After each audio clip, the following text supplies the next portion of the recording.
ನಮಸ್ಕಾರ. ನನ್ನ ಹೆಸರು ಸುರೇಖಾ. ನಮ್ಮೂರು ಬಂದು ಹೊನಗುಂಟ, ತಾಲೂಕಾ ಶಹಾಬಾದ್, ಜಿಲ್ಲಾ ಕಲಬುರಗಿ. ನಾನು 21 ಎಕರೆಯಲ್ಲಿ ನುಗ್ಗೆಯನ್ನು ಹಾಕಿದ್ದೀವಿ. ಅದೇ ರೀತಿ ಸಕ್ಸಸ್ ಕೂಡ ಆಗಿದ್ದೀನಿ. ನಾನು ಒಬ್ಬ ಎಜುಕೇಟೆಡ್ ಮಹಿಳೆ ಆಗಿದ್ರೂ ಕೂಡ ನಾನು ಈ ಕೃಷಿಯನ್ನು ಆಯ್ಕೆ ಮಾಡ್ಕೊಳ್ಳೋಕ್ಕೂ ಒಂದು ರಿಯಲ್ ಆದ ಒಂದು ಕಾರಣ ಇದೆ. ಯಾಕಂದರೆ ನಮ್ಮ ಆರೋಗ್ಯನೂ ಕೂಡ ನಾವು ವೃದ್ಧಿಸ್ಬೋದು, ಹಾಗೆ ನಮ್ಮ ಉತ್ಪಾದನೆ ಕೂಡ ವೃದ್ಧಿಸ್ಕೊಂಡು ನಾವು ಆರ್ಥಿಕವಾಗಿ ನಾವು ಸದೃಢವಾಗ್ಬೋದು ಅನ್ನೋ ಉದ್ದೇಶಕ್ಕಾಗಿ ನಾನು ಈ ಕೃಷಿಯನ್ನು ಆಯ್ಕೆ ಮಾಡಿಕೊಂಡೆ. ನಮ್ಮದು ಇದು ನುಗ್ಗೆ ಕೃಷಿಗೆ ಬರೋದಕ್ಕಿಂತ ಮುಂಚೆ ನಾವು 11 ಪ್ರಾಥಮಿಕ ಶಾಲೆಗಳ ಆಡಳಿತವನ್ನು ನಾನು ನೋಡ್ಕೊಳ್ತಾ ಇದ್ದೆ. ನಂದು ಎಜುಕೇಷನ್ ಬಂದು BEd ಆಗಿದೆ, BA BEd. ಆದರೂ ಕೂಡ ನನಗೇನೋ ಒಂಥರ ಆಕರ್ಷಣೆ ಇತ್ತು, ನಮ್ಮದೇ ಆದ ಹೊಲದಲ್ಲಿ ನಾವು ದುಡಿಬೇಕು ಅನ್ನೋ ಉದ್ದೇಶದಿಂದ. ಎಷ್ಟೋ ಜನರಿಗೆ ಹೊಲನೇ ಇರೋಂಗಿಲ್ಲ, ಆದರೂ ಕೂಡ ಅವರು ಏನೋ ಲೀಸಾಗಿ ಹಾಕ್ಕೊಂಡು ಬೇರೆಯವ್ರ ಕಡೆ ಮಾಡಿಕೊಂಡು ಏನೋ ಮಾಡಿಕೊಂಡು ದುಡಿತಾ ಇರ್ತಾರೆ. ನಮ್ಮದೇ ಆದ ಹೊಲ ಇದೆ, ಯಾಕೆ ನಾವು ಬಿಡಬೇಕು ಅನ್ನೋ ಉದ್ದೇಶಕ್ಕಾಗಿ ಸ್ವ ಇಚ್ಛೆಯಿಂದ ಇದನ್ನು ಆರಿಸ್ಕೊಂಡೆ.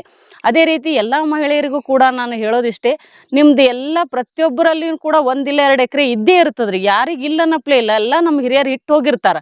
ನಾವು ಬೇರೆಯವ್ರ ಕೈ ಕೆಳಗೆ ದುಡಿಯೋದಕ್ಕಿಂತ ನಿರುದ್ಯೋಗಿಗಳಾಗಿ ಅಥವಾ ಬೇರೆಯವ್ರ ಕೈ ಕೆಳಗೆ 5,000ಕ್ಕೋ 10,000ಕ್ಕೋ ಹೋಗೋದಕ್ಕಿಂತ ನಮ್ಮ ಹೊಲದಲ್ಲೇ ನಾವು ದುಡಿದ್ರೆ ನಾವು 4 ಜನರಿಗೆ ಕೆಲಸನೂ ಕೊಡ್ಬೋದು, ಹಾಗೆ ನಮ್ಮ ಆದಾಯವನ್ನು ಕೂಡ ನಾವು ಹೆಚ್ಚಿಸ್ಕೋಬೋದು.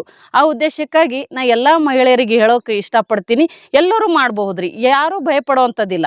ಇದರಲ್ಲಿ ಏನು ಅಂತ ಹೇಳ್ಕೊವಂಥದ್ದು ಹೈರಾಣ ಅಂತ ಏನಿಲ್ಲ. ನಾವು ತಿಳ್ಕೊತಾ ಹೋದರೆ ಎಲ್ಲನೂ ನಾವು ತಿಳ್ಕೊಂಡು ಆಸಕ್ತಿ ವಹಿಸ್ಕೊಂಡು ಏನು ಗೊತ್ತಾಗಿಲ್ಲ ಪರಿಣಿತರ ಹತ್ರ ತಿಳ್ಕೊಂಡು ಮಾಡಿಕೊಂಡು ನಾವು ಈ ಕೃಷಿಯನ್ನು ಮಾಡ್ಕೋಬೋದು ಅಂತ ನಂದು ಇಚ್ಛೆ.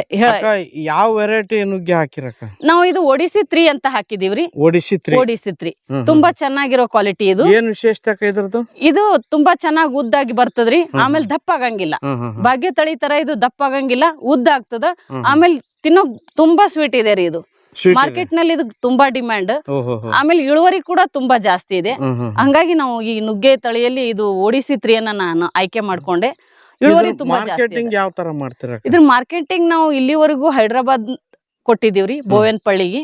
ಇವಾಗ ಮುಂದಿನಿಂದ ನಾ ಎಕ್ಸ್ಪೋರ್ಟ್ ಮಾಡ್ಬೇಕಂತ ಹೇಳಿ ಲೈಸೆನ್ಸ್ ತಗೊಂಡಿದೀವಿ. ಹಂಗಾಗಿ ಎಕ್ಸ್ಪೋರ್ಟ್ ಮಾಡ್ಬೇಕನ್ನೋ ಉದ್ದೇಶ ಇಟ್ಕೊಂಡಿದೀವಿ. Okay, thank you.